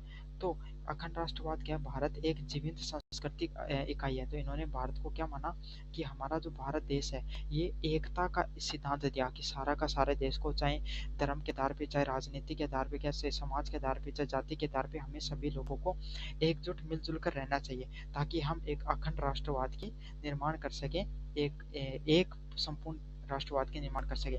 इनके विचार वो नहीं थे जो आज के दिन आप अखंड राष्ट्रवाद की बात सुनते हो। विकेंद्रीकरण, तो इन्होंने क्या मैंने बताया, सत्ता का अधिकतम विकेंद्रीकरण होना चाहिए, ग्राम आधारित विकास होना चाहिए। तो इन्होंने क्या बताया, जो सत्ता आज देखते हो ना, आज हमारी सत्ता वो विकेंद्रीकरण है, कुछ एक दो लोगों के हाथों से अपनी सारी सत्ता है वो चलती है, बाकी के जो मुख्यमंत्री हो गए, बाकी जो छोटे मोटे नेताओं की तो कोई वैल्यू है ही नहीं, एमएलए एमपीओ की। तो ऐसी सत्ता नहीं होनी चाहिए। एक जो प्रधानमंत्री है उसकी प्रधानमंत्री तक की हैसियत रहनी चाहिए, उसके मंत्रियों की भी कुछ वैल्यू होनी चाहिए, मुख्यमंत्री के अपने हिसाब से वैल्यू होनी चाहिए, एमपी एमएलए उनकी भी कुछ ना कुछ समाज के अंदर, और फिर उनकी भी कुछ शक्तियां होनी चाहिए जो वो संसद में जाएं तो अपने इंडिपेंडेंट फैसले भी कुछ ले सकें। लेकिन आज के समय तो ऐसा कुछ है नहीं, मंत्री सिर्फ अपनी रील बनाने में बिजी रहते हैं ज्यादातर। समानता और आत्म केंद्रितता, तो समाज में अवसरों की समानता और स्वदेशी पर बल देना। तो इन्होंने सभी लोगों को समानता का अवसर मिले इस चीज पे बल दिया, तो इसको क्या कहा जाता है, समानता के अवसर के रूप में जाना जाता है। और आत्म केंद्रितता का क्या अर्थ क्या होता है कि स्वदेशी पालन, मतलब हम अपने देश पे ज्यादा निर्भर रहे, ना कि विदेशी पर। तो इन्होंने आत्मनिर्भरता का भी सिद्धांत दिया था। एकात्म मानववाद की बात करें तो इसमें इन्होंने समग्र दृष्टिकोण, मतलब व्यक्ति, समाज और प्रकृति का संतुलित विकास के बारे में इनके द्वारा बातचीत किया गया था। समग्र दृष्टिकोण की बात तो व्यक्ति हो गया, समाज हो गया और प्रकृति का हमें क्या एक संतुलित विकास के रूप में इन्होंने बात किया था। अगले वाला शरीर, मन और बुद्धि और आत्मा, तो इन्होंने चारों को संतुलित पोषण पे बल दिया। तो इन्होंने क्या किया, इंसान का मन हो गया, शरीर हो गया, बुद्धि और आत्मा, अगर चारों एक साथ मिलकर कार्य करते हैं तो उस व्यक्ति का बहुत ही ज्यादा विकास है वो होता है। अगले वाला पॉइंट है आर्थिक विकास के उद्देश्य। तो इन्होंने विकास के लिए केवल भौतिक मार्ग ही नहीं बताया बल्कि नैतिकता और अध्यात्म मार्ग की उन्नति के बारे में भी बताया है। सामाजिक सामंजस्य की बात करें तो इन्होंने वर्ग संघर्ष के स्थान पर सहयोग और समसरता का भाव अपनाने की बात की थी। तो इन्होंने सामाजिक समसरता की बात करें तो इन्होंने वर्ग संघर्ष मतलब आपस में लड़ाई नहीं करके एक दूसरे का सहयोग करके हमारे समाज को आगे बढ़ाने का इन्होंने सिद्धांत दिया है। निष्कर्ष की बात करें, पंडित दीनदयाल उपाध्याय के द्वारा एकात्म मानववाद भारतीय राजनीति, संस्कृति और नैतिकता के सर्वांगीण विकास का एक बहुत ही शानदार आपका जो सिद्धांतों में से एक है। तो ये था आपका कंप्लीट का कंप्लीट निबंधात्मक प्रश्नों का रिवीजन। जितने भी निबंधात्मक प्रश्न इंपॉर्टेंट है मैं सारे के सारे आपको करवा दिए हैं। अब अगले वाले प्रश्नों की तरफ बढ़े। वेरी शॉर्ट टाइप क्वेश्चंस देखेंगे अपन। तो शुरुआत करते हैं बुद्ध धर्म से। भगवान बुद्ध का जन्म कहाँ पर हुआ था? तो लुम्बिनी नामक जगह है, वहां पर भगवान बुद्ध का जन्म हुआ था। अगले वाले प्रश्न की तरफ बढ़े। बुद्ध का ज्ञान कहाँ से प्राप्त हुआ था? तो भगवान बुद्ध है, उनको ज्ञान कहाँ से प्राप्त हुआ था? बोध गया है, वहां से भगवान बुद्ध को जन्म जो ज्ञान है वो प्राप्त हुआ था। यूनिट नंबर जो प्रश्न नंबर 3 की बात करें, बौद्ध धर्म के संस्थापक कौन किसको माना जाता है? तो गौतम बुद्ध हैं या सिद्धार्थ है, उनको जो बौद्ध धर्म उनके संस्थापक के रूप में जाना जाता है। अगले वाला प्रश्न है, जैन धर्म के अंतिम तीर्थकार कौन थे? तो महावीर स्वामी है, वो जैन धर्म के अंतिम तीर्थकार के रूप में उनको जाना जाता है। 5 नंबर प्रश्न की बात करें, महावीर स्वामी का जन्म कहाँ पे हुआ था? तो कुंडलग्राम नामक जगह थी, वहां पे महावीर स्वामी उनका जन्म हुआ था। अगला प्रश्न है, जैन धर्म के प्रथम तीर्थकार कौन थे? तो जो ऋषभ देव हैं वो आपके सामने जो जैन धर्म है उनके प्रथम तीर्थकार के रूप में उनको जाना जाता है। मनु ने किस ग्रंथ की रचना की थी? तो आप सबको पता है मनु ने मनुस्मृति ग्रंथ की रचना की थी। अगले वाला प्रश्न है, मनुस्मृति किस विषय पर आधारित है? तो मनुस्मृति है वो धर्म समाज की और विधि के आधारित ग्रंथ है। अगले वाले प्रश्न की बात करें, चाणक्य ने किस ग्रंथ की रचना की थी? तो चाणक्य ने अर्थशास्त्र जो ग्रंथ है उसकी रचना की थी। 10 नंबर प्रश्न की बात करो, चाणक्य किस सम्राट के गुरु थे? तो आप सबको पता है चंद्रगुप्त मौर्य है, उनके गुरु थे चाणक्य। चंद्रगुप्त द्वारा किस विश्वविद्यालय से जुड़े हुए थे? तक्षशिला विश्वविद्यालय से जुड़े हुए थे जो चंद्रगुप्त है वो। तो शुक्राचार्य किसके गुरु थे? असुरों के गुरु के रूप में शुक्राचार्य को जाना जाता है। 13 नंबर प्रश्न के बाद, शुक्राचार्य किस विद्या में निपुण थे? मर्त संजीवनी विद्या है उसके अंतर्गत में वो निपुण थे। शुक्र नीति किसके द्वारा लिखी गई? तो शुक्राचार्य के द्वारा शुक्र नीति उसको लिखा गया है। अगले वाले प्रश्न की बात को, अहिंसा किस धर्म का मूल सिद्धांत है? तो आप सबको पता है जैन धर्म का मूल सिद्धांत कौन सा है? अहिंसा है। बौद्ध धर्म की बात करें तो ये लुम्बिनी वाला हो गया है। हाँ, अहिंसा किस धर्म का मूल सिद्धांत है? तो सबको पता जैन धर्म का मूल सिद्धांत क्या है? अहिंसा है। अगले वाले प्रश्न की बात करें, गौतम बुद्ध कौन थे और उनका क्या संदेश था? तो महात्मा गौतम बुद्ध वो आपके संस्थापक रहे हैं, किसके? बौद्ध धर्म के संस्थापक रहे। तो ये मैंने सारे प्रश्न आपको करवा दिए हैं। अलग प्रश्न मिलेगा तो मैं बता दूंगा। कौटिल्य वाला प्रश्न इंपॉर्टेंट है आपका, इसमें जो थोड़ा शॉर्ट टाइप क्वेश्चन भी रिवाइज हो जाएंगे। कौटिल्य कौन थे और अर्थशास्त्र क्या था? तो आप सबको पता है कौटिल्य, जिनको चाणक्य के नाम से भी जाना जाता है, चंद्रगुप्त मौर्य के क्या थे? गुरु थे और उनके राज्य में मौर्य साम्राज्य में प्रधानमंत्री थे। उनके द्वारा अर्थशास्त्र नामक ग्रंथ की रचना की गई, जिसमें हर चीज बताई गई थी। अर्थव्यवस्था हो गई, प्रशासन हो गया, गुप्तचर व्यवस्था हो गई, किस तरीके से लोगों को गुप्तचर तरीके से गुप्तचरों को रखना चाहिए ताकि राजा के खिलाफ कौन षड्यंत्र कर रहा है, कौन राजा अटैक कर सकता है, इन सब चीजों का पता चलता रहे। साथ ही साथ युद्ध नीति को भी इन्होंने विस्तृत रूप से दुनिया के सामने रखा था। अगले वाला पॉइंट है, चाणक्य नीति का समाज पे क्या प्रभाव पड़ा था? तो चाणक्य के द्वारा जो नीति का निर्माण किया गया था, चाणक्य नीति को व्यवहारिक ज्ञान और राजनीति और नैतिक मूल्यों का संगम माना जाता है। तो चाणक्य के द्वारा जो चाणक्य नीति दी गई थी उसमें क्या था? उसमें व्यवहारिकता का ज्ञान देखने को मिलता है, राजनीति और नैतिक ज्ञान का भी आपको संयम देखने को मिलता है। और इसमें क्या होता है, राजा और प्रजा दोनों को नीति निर्देश देती है कि हमें किस प्रकार के समाज में रहना चाहिए। उनकी बुद्धि और उनके जो बुद्धि थी और कूटनीति ऐसी थी कि उन्होंने नंदवंश को उखाड़कर फेंक दिया था और एक छोटा सा बच्चा जो बहुत ही सामान्य से बच्चा था उसको चाणक्य जैसा महान राजा के रूप में बना दिया था। और बाकी तो मैंने सारे प्रश्न आपको पढ़ा रखे हैं शुक्र नीति से संबंधित। वही प्रश्न पढ़ाऊंगा जो छोटे वाले हैं और जिनको जो मैंने नहीं पढ़ाया ताकि आप जो शॉर्ट क्वेश्चन भी कर सको। राजा राम मोहन राय की कौन सी कुप्रथा के खिलाफ था? तो सती प्रथा के खिलाफ राजा राम मोहन राय उन्होंने संघर्ष किया था। अगला पॉइंट है राजा राम मोहन राय द्वारा स्थापित संस्था कौन सी है? तो ब्रह्म समाज है वो राजा राम मोहन राय द्वारा स्थापित संस्था के रूप में जाना जाता है। अगले वाला प्रश्न है स्वामी दयानंद सरस्वती ने किस संस्था की स्थापना की थी? तो आर्य समाज है उसकी स्थापना किसके द्वारा की गई थी? स्वामी दयानंद सरस्वती है उसके द्वारा स्थापना की गई थी। स्वामी दयानंद सरस्वती का सबसे प्रसिद्ध नारा क्या था? वेदों की ओर लौटो, यह स्वामी दयानंद सरस्वती के द्वारा प्रसिद्ध नारा दिया गया था। ज्योतिबाई फुले ने किसके उत्थान के लिए काम किया था? महिलाओं और शूद्रों के उत्थान के लिए ज्योतिबाई फुले के द्वारा प्रमुख रूप से कार्य किया गया था। अगला प्रश्न है ज्योतिबाई फुले द्वारा स्थापित विद्यालय किसके लिए थे? तो ज्योतिबाई फुले उनके द्वारा जो स्थापित जो विद्यालय थी वो बालिकाओं के लिए स्थापित की गई थी। 7वां प्रश्न की बात करूं महात्मा गांधी का असली नाम क्या था? तो महात्मा गांधी का असली नाम था मोहनदास करमचंद गांधी। महात्मा गांधी का प्रमुख अस्त्र क्या था? तो महात्मा गांधी आपको पता अहिंसा को मानते थे और सत्याग्रह के माध्यम से जो स्वतंत्रता प्राप्त करने की बात करते थे। स्वामी विवेकानंद का जन्म कहाँ? तो कोलकाता में स्वामी विवेकानंद का वो जन्म हुआ था। स्वामी विवेकानंद ने विश्व धर्म सभा को कब दिया था? तो 1893 में न्यूयॉर्क के अंदर विश्व धर्म सभा को संबोधित किया था। अगला प्रश्न है राजा राम मोहन राय ने सती प्रथा के खिलाफ क्या किया था? तो ये अब राजा राम मोहन राय से संबंधित अपने पढ़ानी है तो वो भी पढ़ा दूंगा ताकि आपका इसका भी रिवीजन हो जाए। तो राजा राम मोहन राय ने सती प्रथा देखो होता क्या राजा राम मोहन राय है उसके भाई उसकी मृत्यु हो जाती है तो उसकी जो पत्नी होती है उसकी मतलब उसकी भाभी होती है वो छोटी उम्र की होती है तो उसके जब सती बनाने जा रहे थे तो उसका विरोध भी राजा राम मोहन राय ने किया था लेकिन समाज ने उनकी बात नहीं मानी और उसको सती बना दिया। तो इस चीज से वो बहुत ज्यादा दुखी होते हैं और उसके बाद में उन्होंने सती प्रथा के विरोध में कार्य शुरू किया था।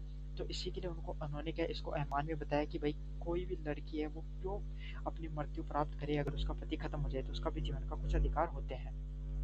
उन्होंने समाज के दुष्परिणाम बताए और सरकार पे दबाव बनाया जिससे 1829 में लॉर्ड विलियम बेंटिक के द्वारा क्या कर दिया गया सती प्रथा को प्रतिबंधित कर दिया गया था। अगले वाला पॉइंट है ब्रह्म समाज की स्थापना का क्या उद्देश्य था? तो राजा राम मोहन राय के द्वारा 1828 में ब्रह्म समाज की स्थापना की गई और इसका उद्देश्य क्या था?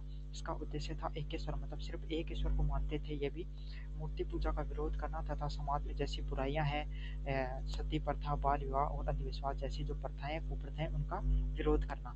तो राजा राम मोहन राय के द्वारा जो 1828 में ब्रह्म समाज की स्थापना की गई थी इसका मुख्य उद्देश्य ये था कि एक ईश्वर है उसकी मानना। स्वामी दयानंद सरस्वती से संबंधित ये मैंने करा दिया है।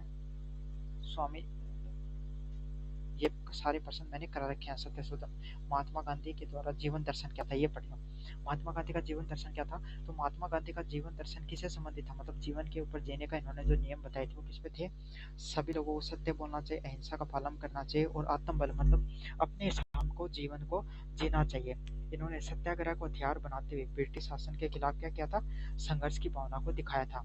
इन्होंने स्वदेशी छुआछूत और ग्रामीण स्वराज जैसे विचारों को आगे बढ़ाने के लिए इन्होंने बहुत ज्यादा प्रयास किए थे। 9 नंबर प्रश्न की बात करूं गांधी जी ने कौन से आंदोलन चलाए गए महात्मा गांधी के द्वारा था? तो महात्मा गांधी ने चंपारण सत्याग्रह खेड़ा व असहयोग आंदोलन जैसे आंदोलन चलाए जिसमें भारत छोड़ो आंदोलन भी सबसे प्रमुख आंदोलनों में से एक था। तो बाकी सारे के सारे प्रश्न मैंने आपको करा दिया है। हाँ राजा ये प्रश्न कर लो राजा राम मोहन राय को आधुनिक भारत का जनक क्यों कहा जाता है? तो राजा राम मोहन राय ने धार्मिक सामाजिक और शैक्षणिक जो सुधार है उसकी नींव रखी थी। तो आप सबको पता है राजा राम मोहन राय के द्वारा जो आधुनिक भारत है उसको जनक इसलिए कहा जाता है क्योंकि इन्होंने धार्मिक सामाजिक और शैक्षणिक सुधारों की क्या नींव रखी थी। इन्होंने तर्क और विज्ञान को अपनाया तो इन्होंने जो नई तकनीक थी नई शिक्षा थी उसको अपनाने कार्य किया सती प्रथा का अंत किया और जो शिक्षा स्त्री शिक्षा उसको बढ़ावा देने का कार्य किया इसलिए इनको आधुनिक भारत का जनक के रूप में जाना जाता है। 3 नंबर यूनिट की बात करें गोपाल कृष्ण गोखले किस विचारधारा से जुड़े थे? तो गोपाल कृष्ण गोखले है वो उदारवादी विचारधारा से जुड़े हुए थे। अगले वाला प्रश्न गोखले द्वारा स्थापित संस्था का क्या नाम है? तो गोपाल कृष्ण गोखले के द्वारा जो संस्था स्थापित की गई थी उसका क्या नाम था? सर्वेंट्स ऑफ सोसाइटी के नाम से उस संस्था को जाना जाता है। बाल गंगाधर तिलक को किस उपाधि से जाना गया? तो लोकमान्य बाल गंगाधर तिलक के नाम से उनको जाना जाता है बाल गंगाधर तिलक को। अगले वाला पॉइंट है, तिलक का प्रसिद्ध नारा क्या था? तिलक का प्रसिद्ध नारा था स्वराज मेरा जन्मसिद्ध अधिकार है। ये नारा दिया गया था लोकमान्य बाल गंगाधर तिलक के द्वारा। अगला वाला प्रश्न है, महात्मा गांधी ने किस आंदोलन से स्वतंत्रता संग्राम में प्रवेश किया था? तो महात्मा गांधी ने चंपारण में 1917 का जो चंपारण का आंदोलन था उससे प्रवेश किया था। गांधी जी का प्रमुख हथियार क्या था? सत्य और अहिंसा वो गांधी जी के प्रमुख हथियारों में से एक थे। नेहरू ने भारत के किस पद पर रहते हुए पहले व्यक्ति बने थे? तो भारत के पहले प्रधानमंत्री कौन थे? जवाहरलाल नेहरू। भारत के पहले प्रधानमंत्री के रूप में उनको जाना जाता है। नेहरू को बच्चों को किस नाम से जाना जाता है? तो चाचा नेहरू के रूप में उनको जाना जाता है। महात्मा गांधी ने स्वदेशी आंदोलन की प्रेरणा कहाँ से ली थी? तो महात्मा गांधी ने स्वदेशी आंदोलन की जो प्रेरणा दक्षिण अफ्रीका में सत्याग्रह आंदोलन से ली थी।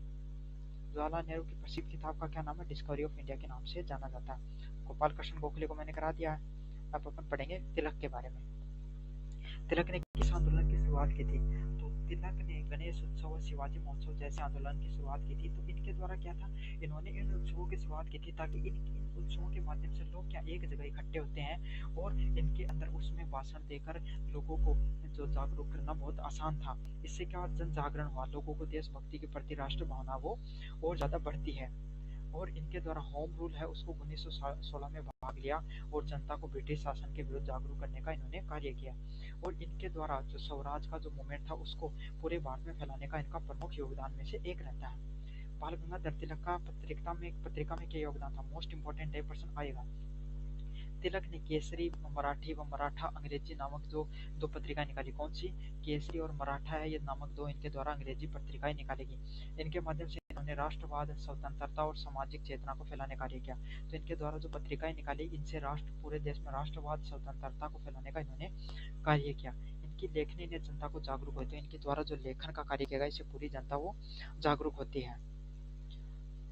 ये सारे प्रश्न मैंने आपको करा दिया है। एक बार असहयोग आंदोलन देख लो। तो महात्मा गांधी के द्वारा 1920 में असहयोग आंदोलन की शुरुआत की गई थी और इसका उद्देश्य क्या था? ब्रिटिश शासन का विरोध करते हुए उनके संस्थानों का समाप्त करना। तो इनका यही था कि इनके द्वारा 1920 में जो असहयोग आंदोलन की शुरुआत की गई थी जिसका उद्देश्य यही था कि ब्रिटिश शासन का विरोध करना और जो संस्थाएं हैं उनका सहयोग करना, जैसे कि सहयोग नहीं करना, जैसे सरकारी स्कूल, विदेशी जो वस्तुएं हैं इनको छोड़ना अहिंसा आंदोलन का एक पार्ट था ये सब चीज। नमक आंदोलन क्या है? तो महात्मा गांधी के द्वारा 1930 में दांडी मार्च किया गया और उसमें नमक कानून है उसको तोड़ा गया था। ब्रिटिश कर में विरोध किया गया जो कि कैसा था? शांतिपूर्ण आंदोलनों में से एक आंदोलन था और इससे जनता में भावना और ज्यादा मजबूत हुई। 4 नंबर यूनिट की बात करें, डॉक्टर भीमराव अम्बेडकर ने किस संवैधानिक पद के लिए जाना जाता है? तो भारत के संविधान निर्माता के रूप में डॉक्टर भीमराव अम्बेडकर को जाना जाता है। डॉक्टर भीमराव अम्बेडकर ने लास्ट में कौन से धर्म को अपनाया था? बौद्ध धर्म को अपनाया था। अम्बेडकर ने दलितों के उत्थान के लिए क्या किया था? दलितों को शिक्षा देना, अधिकार और सम्मान दिलाने के आंदोलन इनके द्वारा चलाए गए थे। मनेंद्र नाथ राय किस विचारधारा से जुड़े थे? सामान्यवाद, नव मानवतावाद से लगभग जुड़े हुए थे। मनेंद्र नाथ राय किस सिद्धांत से जुड़े थे? नव मानवतावाद, रेशियल डिस्क्रिमिनेशन या ओमिनिज्म से जुड़े हुए थे। जयप्रकाश नारायण किस आंदोलन से जुड़े हुए थे? संपूर्ण क्रांति है 1974 में उससे जुड़े हुए थे। जयप्रकाश नारायण को लोगों किस नाम से पुकारते हैं? लोक नायक के रूप में जयप्रकाश नारायण को जाना जाता है। पंडित दीनदयाल उपाध्याय किस विचारधारा से जुड़े थे? एकात्मक मानववाद की विचारधारा से जुड़े हुए थे। पंडित दीनदयाल उपाध्याय किस संघ से जुड़े हुए थे? तो भारतीय जनसंघ की इन्होंने शुरुआत की थी। एकात्मक मानववाद का क्या उद्देश्य था? समाज, संस्कृति और अर्थव्यवस्था को संतुलित द्वारा समग्र विकास करना। तो डॉक्टर भीमराव अम्बेडकर के बारे में अपन ने पढ़ा, उसके बारे में आप उनके बारे में एक बार थोड़ा पढ़ लेते हैं, अगर प्रश्न आ गया तो कर दोगे आप। डॉक्टर भीमराव अम्बेडकर का क्या मुख्य उद्देश्य था? तो डॉक्टर भीमराव अम्बेडकर ने भारतीय संविधान के शिल्पकार के रूप में जाना जाता है क्योंकि उन्होंने भारतीय जो संविधान है उसके निर्माण करने का इन्होंने कार्य किया था। इन्होंने दलितों और शोषित वर्ग के जो संघर्ष के लिए इन्होंने संघर्ष किया था। भारतीय समाज में समानता, शिक्षा और न्याय के लिए इन्होंने लगातार प्रयास किए थे और अस्पृश्यता को दूर करने के लिए इनके लिए द्वारा आंदोलन चलाए गए थे। अगला वाला प्रश्न है, डॉक्टर अम्बेडकर ने किस धर्म को अपनाया था? तो भीमराव अम्बेडकर ने 1956 में बौद्ध धर्म को अपनाया और हिंदू धर्म को त्याग करके क्या हो गए थे? जातिगत व्यवस्था हो गई। इन पे इन्होंने बहुत ज्यादा आंदोलन करे लेकिन इनसे वो इतने ज्यादा संतुष्ट हो गए थे इन्होंने आखिरकार में बौद्ध धर्म को अपना लिया था। तो चलो ये था आपका कंप्लीट रिवीजन। मैंने जो आपकी वन शॉट क्लास आती है ब्रह्मास्त्र क्लास वो मैंने करा दिया भारतीय राजनीतिक विचारों से संबंधित। धन्यवाद। पीडीएफ टेलीग्राम पे मिलेगी, डिस्क्रिप्शन में प्लेलिस्ट का लिंक दे रखा, वहां से जाकर और कर लेना।